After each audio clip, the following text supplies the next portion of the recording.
going back to one of the things you were talking about earlier on, Mm. I've got some interesting stats here. I'm just going to read them. Mm-hmm. This is from the Mental Health Foundation. 74% of UK as we have a stressed nation, 74% of UK overwhelmed or unable to cope at some point in the past year. All right. Now, do you know what do you think the most common phobia is? I'm sure you and I have had this conversation before, and this is what's frustrating me. I can't. I'm probably going to say what I said before as well. I'm going to say confined space. I know it's not that. I'm going to say confined space. It's not that. Go on, it's going to frustrate me now. Well, most people think it's snakes. Yes. But snakes are actually the second most common phobia. Right? The most common phobia is what they call the Universal Human Phobia. Go on. Right. So if I had a room of 100 people mm-hmm. and I got a snake and I threw that snake in that room, 15% of the people in that room would have a phobic reaction to that snake and try and run away. 85% wouldn't. They take pictures of the people being scared and probably put them on Snapchat or something, you know, or try and push them towards it. Right. But and here's the thing, I'll make sure I get this right. Yeah. When it comes to human phobia, 93% of humans are affected by human interpersonal confrontation. What percentage was that again? 93. Wow. Now, this is my research done by Lieutenant Colonel Dave Grossman on this stuff, where he looked at people in combat and all sorts, but then he extrapolated that out.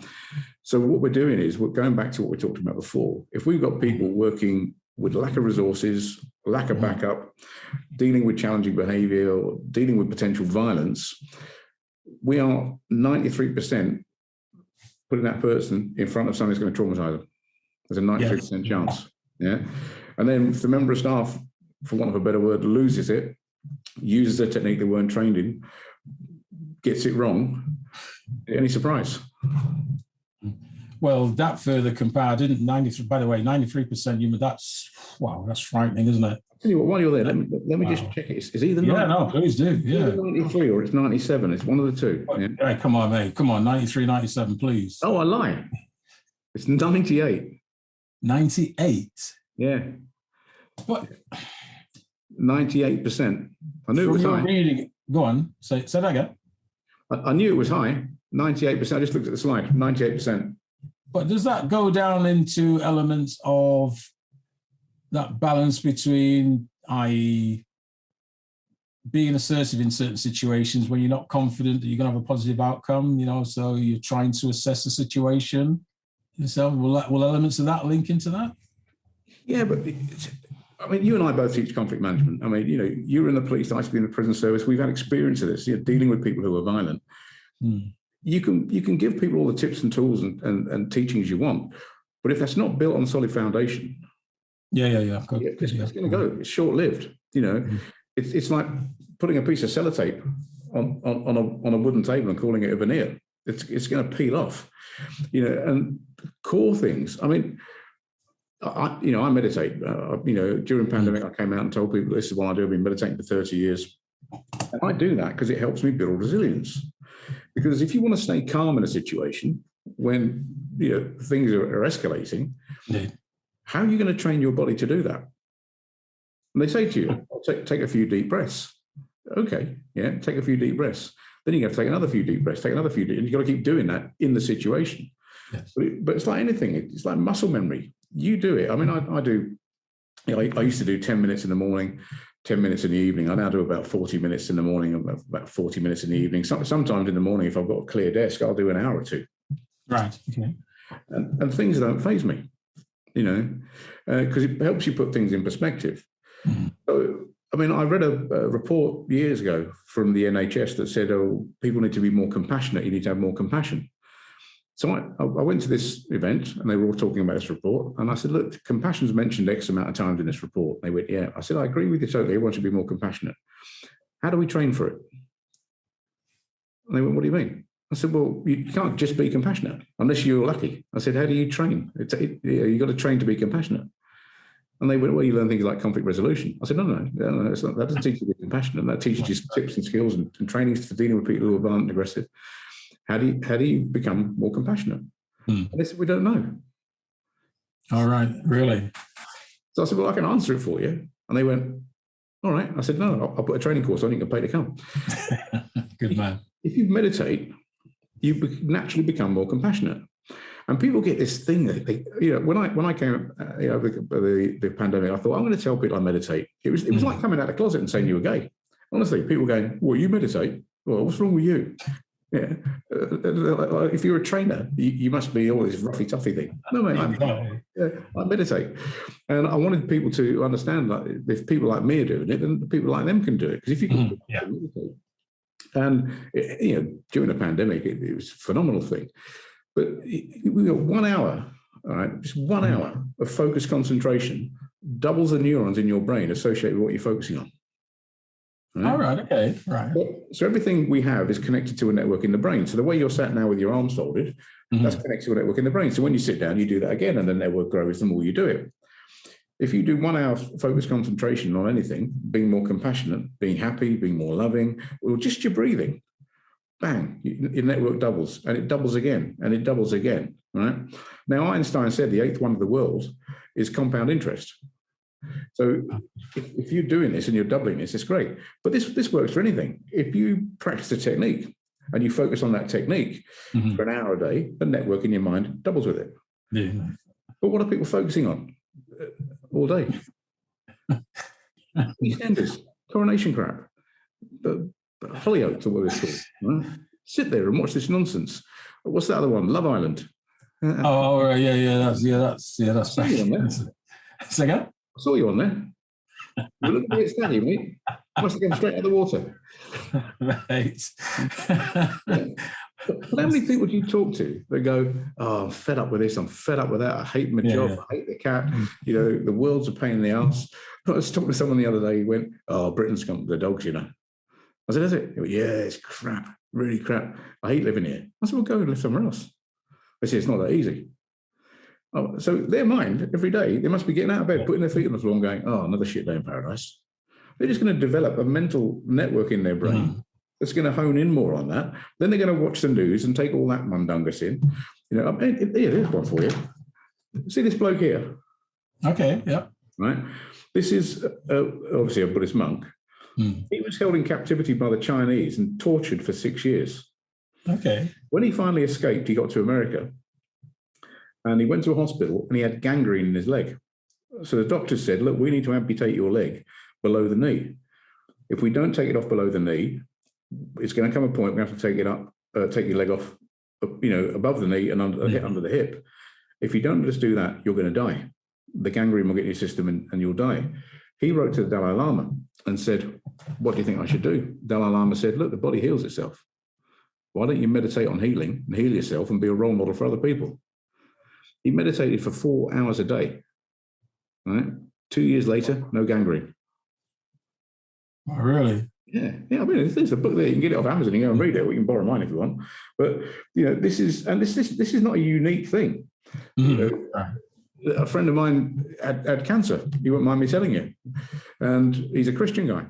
And he went and prayed and he got people to pray for him. And there's research out there, scientific research that shows that if people pray for you and you got put on prayer lists, you'll get better. In fact, one scientist was asked, if you got seriously ill, what's the first thing you do?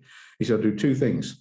I've asked as many people as I know to pray for me, and those that don't know me to put me on a prayer list, because the science proves that prayer heals. Wow. Okay.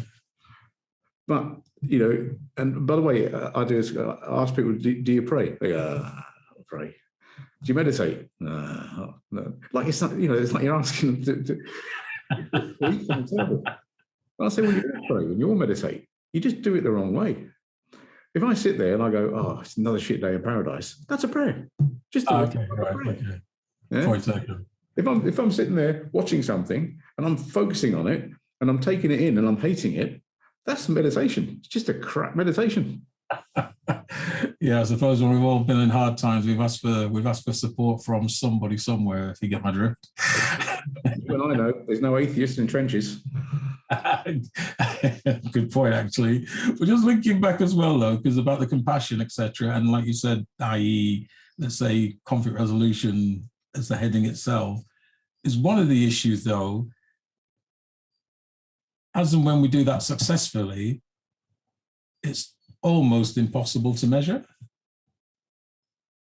What Well, we measure things, isn't it? Training, I'm talking about training in programs, isn't it? And without getting into finances, but there is a backdrop to that. But if we go into, training as a whole, the fact is, isn't it? We want some measurement. People go in, at the end of the day, we want some outcome, some measured outcome. How is that has an impact on that individual, that organization? How has it improved them ideally? Yeah. I'm with you. So to provide support for people, because it's, unless you tell me differently, it's not a tangible measurement, a tangible outcome is part of the issue. Then how, because it's difficult or can't be measured, then it's unlikely to get a lot of traction. What are you talking about if the conflict resolution technique works? Is that what you're on about? Yeah, conflict, but also, but you said about compassion, because it needs to, whilst I think everybody gets, you need compassion, but I was using conflict resolution because a lot of people go on conflict resolution courses, don't we? We run them, people run them. But again, it's hard and difficult to measure, isn't it? Well, I suppose there are ways of measuring it in terms of, if people aren't going off sick. Okay, all right, yeah. You're going to see that. You're going to see that in the figures there. If people, if the company's becoming more productive because the staff are more focused on what they're being able to do, that can be measured there. In terms of the tangible effects to an individual, that can be measured. You have things called telomeres in your DNA. And as we get older, these telomeres shrink. It's part of the aging process. Now, they've spent billions of dollars and pounds trying to figure out, they always have done, how can we reverse this aging process? How can we stop these telomeres from shrinking? And they've looked at whether you can do surgery, whether you can take a chemical to try and reduce this thing. Because obviously with aging comes all of the complications of aging. Yeah. The only thing that will stop them shrinking, in fact, makes them grow, is meditation. Yeah, science is there. Yeah. So if you want to reduce conflict in your workplace, right, teach people to meditate, be more mindful. Now, you don't have to do it in some Buddhist, yogic, hippie type way. If you ran it as a training course and said, look, because people want evidence, they want facts. Absolutely, you say, here's the facts. Here's the scientific proof. This is what it does to you. And if you do it, this is what's going to happen. If you don't do it, this is what's going to happen. I mean, if you want actual tangible proof that meditation works, I had a heart attack 3 years ago in September. Oh, yes, yeah. Right. So I had a heart attack, went in, had all the tests. I had the MRI scans, the CAT scans, the thermal imaging, the x-rays, the blood tests, this and that and whatever. And everything there. I had my last set of tests September just gone, which was 2 years of the heart attack. And the doc called me back in and he said, he said, we were a bit confused with you, Mr. Dawes. He said, we sent your test results back 3 times. I said, okay, well, why? He said, there's no scar tissue on your heart. So I said, well, should there be? Because I'm not a medical man, you're a medical man. And he went, yeah, if you had a heart attack, there should be scar residue. I said, oh. I said, that's good then. He went, well, isn't it? It's not good. He said, it's unheard of. So he said, it's as if you didn't have a heart attack. I said, no, trust me, I had a freaking heart attack. I said, if I felt that one. And he said, well, no. He said, because the initial scans show where it happened. But now 2 years down the line, there's no evidence of it. Right, okay. So he said, what did you do? So I said, well, I changed my diet and I meditated. I said, instead of meditating 10, 15, 20 minutes a day, I meditate for 2-3 hours a day. He said, and this is the best bit, he went, yeah, it can't be that. Because it's not scientifically. Not so, yeah. But, it's for me, my life's completely changed with it. So if you look at it within organizations, one of the most simple questions I ask them is do you want a less stressed and a happier workforce? Because a less stressed and a more happy workforce are going to make you more productive. Well, indeed, and yeah, because quite rightly twice you mentioned production, isn't it? Because about enhanced services, etc. Yeah, that's ultimately what UI and everybody else's training is about, isn't it? To empower people around the enhanced service support. Yeah. I mean, think about this: that a restraint happens. You should have a deep. Of course, whoa! Do not get me started on that one. Do not get me started. But go on. Do you know what I'd suggest and recommend? is they have an area, a quiet area, where staff can go and sit and calm their breathing down. Let them calm down, then have a debrief, because you won't have such an emotive reaction to what's going to be going on. The triggers are going to be subdued, and if you implement that, what a great part of resilience. And the more you do this, I think the more of the de-escalation will come naturally, and the restraints will reduce.